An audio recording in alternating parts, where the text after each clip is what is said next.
Si conoces bien la historia de la Biblia, probablemente habrás oído que Jesús ofrece vida eterna. Suena bien, pero ¿qué quiere decir Jesús al hablar de vida eterna?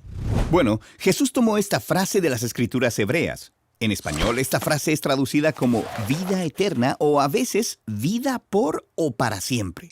Pero la frase traducida literalmente desde el hebreo es vida hasta la era. Vida hasta la era. ¿Eso qué significa? Bueno, es una frase cargada de significado. Y para entenderla, tenemos que hablar primero sobre qué es una era en la Biblia. Hagámoslo. La palabra hebrea para era es olam y se refiere a un periodo de tiempo. ¿A cuál periodo de tiempo? Bueno, a cualquier periodo de tiempo, y puede ser en el pasado o en el futuro. Lo más importante es que es un periodo de tiempo con un atributo en común que se mantiene en constante. Por ejemplo, Como el tiempo de Abraham y sus descendientes hasta Moisés. El atributo en común es que es el tiempo de los ancestros de Moisés. Y es así que Moisés puede decir, recuerda los días de la era, los años de las generaciones pasadas y los ancianos. ok. O una era puede ser más corta y futura, como Samuel, quien pasó toda su vida sirviendo en el templo. Durante su dedicación, Ana, su madre, dice que esa es una era. Así que una era es un periodo de tiempo que tiene características únicas y constantes. Exacto, Y puede haber todo tipo diferente de eras dependiendo de en qué te enfoques. exacto. Así que alguien podría vivir en dos eras al mismo tiempo si se superpusieran. De acuerdo, así que volvemos a la expresión vida hasta la era. ¿De qué era está hablando? En el inicio de la historia bíblica, los humanos fueron hechos de polvo de la tierra. Esta es una imagen bíblica común para las criaturas mortales. Esto es, que viven en una era donde pueden morir. Pero Dios toma la humanidad y los coloca en el jardín sagrado, donde son invitados a experimentar un tipo de vida nuevo y más profundo. Al comer del árbol de la vida. Sí, se nos dice que les ofrece vida hasta la era, una vida de potencial infinito porque los conecta con la mismísima vida divina de Dios. Pero la historia da un giro y en vez de aceptar la vida hasta la era, ellos comen del árbol del conocimiento del bien y el mal. Exacto.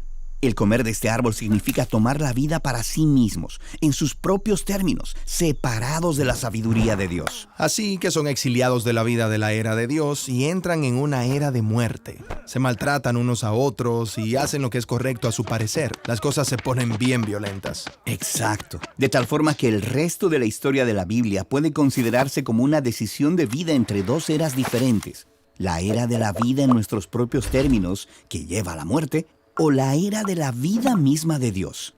Y si bien la humanidad ha rechazado la vida de Dios, Dios promete que Él abrirá un camino de retorno. Exacto. Y esa es la promesa que en última instancia nos guía la historia de Jesús.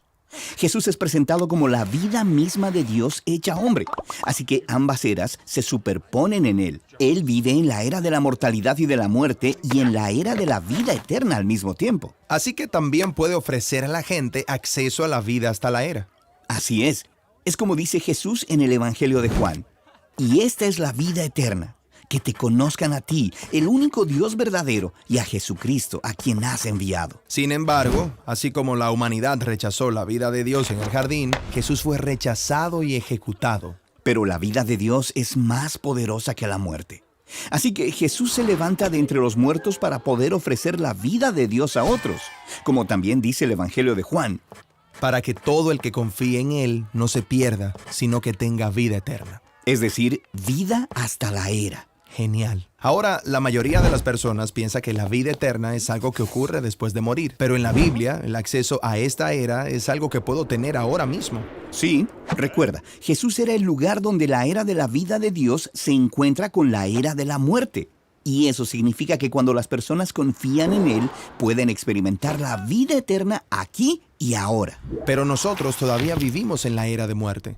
Entonces, ¿qué va a pasar cuando yo muera? Bueno, así como la muerte no pudo vencer la vida eterna de Dios en Jesús, así podemos permanecer con vida en Dios, aun si estamos muertos físicamente. En la Biblia, a esto se le llama estar con Cristo. Y no es algo de lo que se habla mucho, porque no es la manera en que termina la historia global de la Biblia. El enfoque de la Biblia es acerca de cuando la era de la vida venza completamente a la era de la muerte, y aquellos que están con Cristo sean recreados para compartir en la vida eterna de Dios. Un mundo donde la era de la muerte ya no tiene poder. Exacto, porque la vida que está completamente conectada con la misma vida y amor eterno de Dios es una vida que nunca terminará.